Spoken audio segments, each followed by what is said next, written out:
टूटने वाला है सीज फायर, यह जानकारी सामने आ रही है। देखिए, टूटने वाला है सीज फायर, हाई अलर्ट है ईरान। ईरान तो हाई अलर्ट है ही, लेकिन क्या वाकई अब ईरान और इजराइल का सीज फायर जो हुआ है, अमेरिका और ईरान का जो सीज फायर हुआ वो टूटने वाला है? आइए बिग वॉल पर जानकारी देते हैं, दिखाइए पीसीआर। देखिए, अमेरिका और ईरान में सीज फायर टूटेगा नहीं टूटेगा, उसके कुछ संकेत यहां पर मिल रहे हैं। ईरान में धमाके से हड़कंप हो गया है, नए हमले शुरू हुए हैं। इजराइल पहुंचे हैं अमेरिकी बॉम्बर्स और ईरान हाई अलर्ट पर है। लेबनान में ऑलरेडी सीज फायर टूट चुका है और इजराइल वहां फिर से बड़े हमले कर रहा है। इसी से जुड़ी खबरें आपको दिखाता हूं मैं। देखिए, बड़ी खबर क्या है, बातचीत रद्द होते ही ईरान के शहरों में धमाकों से हड़कंप मच गया है। करमनशाह में कई धमाके सुने गए। करमनशाह में एयर डिफेंस सिस्टम एक्टिव कर दिए गए। स्थानीय लोगों ने एयर इंटरसेप्टर की आवाजें सुनी हैं। ईरानी स्टेट मीडिया मेहर न्यूज की यह रिपोर्ट है। और बातचीत का दूसरा दौर रद्द होते ही अमेरिका की बड़ी सैन्य तैनाती अब दिख रही है। इजराइल पहुंचे अमेरिका के मिलिट्री विमान। अमेरिकी बेस में 5 से ज्यादा air refuelling tankers, fighter jets में एयर रिफ्यूलिंग की तैयारी की गई है। तो दो तस्वीरें आपको दिखाता हूं मैं, दोनों से अंदाजा लगाइए कि क्या अमेरिका और इजराइल फिर से ईरान पर बड़े अटैक की तैयारी कर रहे हैं और क्या ऑलरेडी ये अटैक इनडायरेक्टली शुरू हो चुके हैं, क्योंकि करमनशाह में धमाके सुने गए, ईरान के कई शहरों में बातचीत फेल होते ही धमाके सुने गए हैं। उधर एयर इंटरसेप्टर भी अटैक हो गए, एयर इंटरसेप्टर भी अलर्ट हो गए हैं, एक्टिव हो गए हैं। और दूसरी तरफ कई सारे बड़े अमेरिकी मिलिट्री विमान इजराइल पहुंचे हैं। बेन गुरियन एयरपोर्ट पर देखा गया उनको। यूएस बेस में 5 से ज्यादा एयर रिफ्यूलिंग टैंकर पहुंचे हैं। तो ये किस चीज की तैयारी हो रही है? इसी बीच मिडिल ईस्ट उड़ानों पर यूरोपियन यूनियन एजेंसी का अलर्ट जारी कर दिया गया है। इजराइल के एयर स्पेस पर 1 मई तक अलर्ट बढ़ा दिया गया है। यानी अभी सीज फायर एक्सटेंड हो या ना हो, लेकिन अब एयर स्पेस पर अलर्ट 1 मई तक एक्सटेंड कर दिया है कई एजेंसियों ने। इजराइल समेत कई एयर रूट पर जोखिम का अलर्ट है, जिसको 1 मई तक एक्सटेंड किया गया है। ईरान के ट्रूस के बावजूद उड़ानों पर खतरे की आशंका, यानी ईरान के जो सीज फायर है उसके बावजूद सीज फायर में भी एयर स्पेस मॉनिटरिंग जारी रखने का ऐलान किया गया है। और ईरान के साथ सीज फायर पर ट्रंप का बड़ा बयान। सीज फायर को जारी रखने पर ट्रंप को संदेह है। सीज फायर बढ़ाने के बारे में नहीं सोचा, यह ट्रंप ने कहा है। बिना नतीजे वाली बातचीत के लिए अपने लोग नहीं भेजूंगा, ट्रंप ने यह भी कहा है। अब मतलब हो रहा, ट्रंप कह रहे हैं कि हम 15-16 घंटे उड़ के ऐसे लोगों से नहीं मिलने जाएंगे जिनके बारे में किसी ने सुना ना हो। तो पिछली बार जब गए थे तब क्या सुना हुआ था? क्या ट्रंप ये कह रहे हैं कि नहीं, अब या तो माई वे या और हाईवे, या तो तुम जो शर्तें हैं उनको मान लो तो हम आएंगे पाकिस्तान, नहीं तो हम अटैक करेंगे? ये उसने साफ जाहिर कर दिया है कि उसका इरादा क्या है। शुरू से ही आप लोग ये कहते रहे हैं कि ये जो फॉल्स फ्लैग की कुछ लोग बात कर रहे हैं, तो ट्रंप जानबूझ के करता है कि मैं बड़ा कंफ्यूज्ड हूं, मैं बड़ा कमजोर हूं, लेकिन सबको फिर हैरान कर देता है मिलिट्री एक्शन के साथ। ये मिलिट्री एक्शन करने वाला नो क्वेश्चन। सर, एक चीज आपको और बता देता हूं, इफ यू परमिट।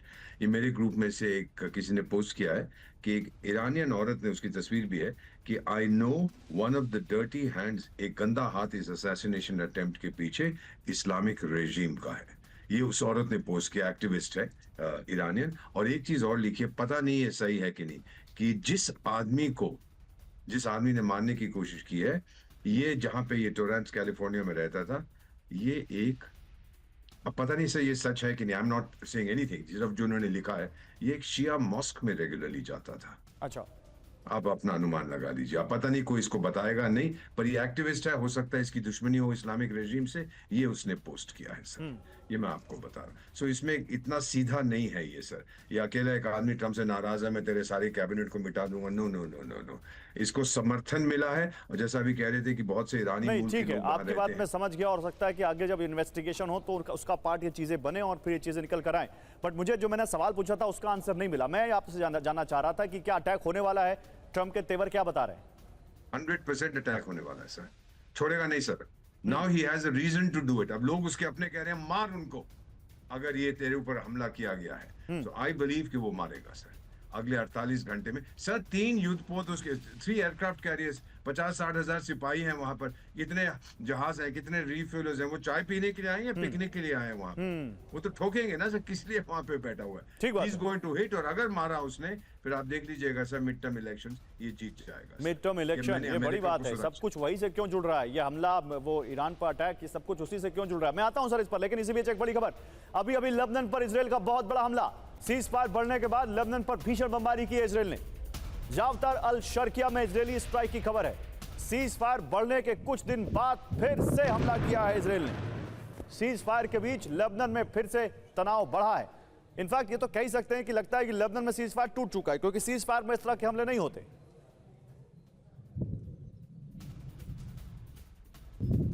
देखिए ये तस्वीर फिर से दिखाता हूं, ये लेबनान की तस्वीर है जहां पर अटैक किया है इजराइल ने। ये इजराइल की तस्वीरें हैं आपको मैं दिखा रहा हूं, जो देखिए कैसे यहां पर हमला किया है इजराइल ने लेबनान में सीज फायर एक्सटेंड होने के बाद। और बातचीत फेल हो तो ही नेतन्याहू का बड़ा फैसला, लेबनान पर बहुत बड़े हमले का आदेश। हिजबुल्लाह के ठिकानों पर हमले का आदेश दिया गया है। हिजबुल्लाह के एंटी टैंक मिसाइल स्टोरेज खत्म करने का दावा। लेबनान के साथ इजराइल का सीज फायर खत्म, जो मैं कह रहा था आपको। बातचीत फेल होते ही लेबनान पर बहुत बड़े हमले का आदेश दे दिया है नेतन्याहू ने। तो हिजबुल्लाह के ठिकानों पर हमले का आदेश दिया है नेतन्याहू ने। तो नेतन्याहू ने आईडीएफ को लेबनान पर हमले का आदेश दिया। हिजबुल्लाह के ठिकानों पर सीधे हमले का आदेश दिया। दक्षिणी लेबनान में हिजबुल्लाह के मिसाइल सेंटर पर हमला किया गया। आईडीएफ का दावा, हमले में 15 से ज्यादा हिजब लड़ाके मारे गए। हिजबुल्लाह के अंडरग्राउंड फैसिलिटी को भी तबाह किया। इजराइल का दावा, हिजबुल्लाह ने पहले सीज फायर तोड़ा। इसी बीच इजराइल लेबनान सीज फायर टूटा। दक्षिण लेबनान पर विध्वंसक हमला। इजरायली सेना ने जबरदस्त स्ट्राइक की है। एयर स्ट्राइक है ये, जहां पर इन्होंने हिजबुल्लाह के ठिकानों को निशाना बनाया है। 4 इलाकों पर एक साथ आईडीएफ ने बमबारी की है। बेजबले, नेप्तिया और में हिजब के ठिकाने तबाह कर दिए।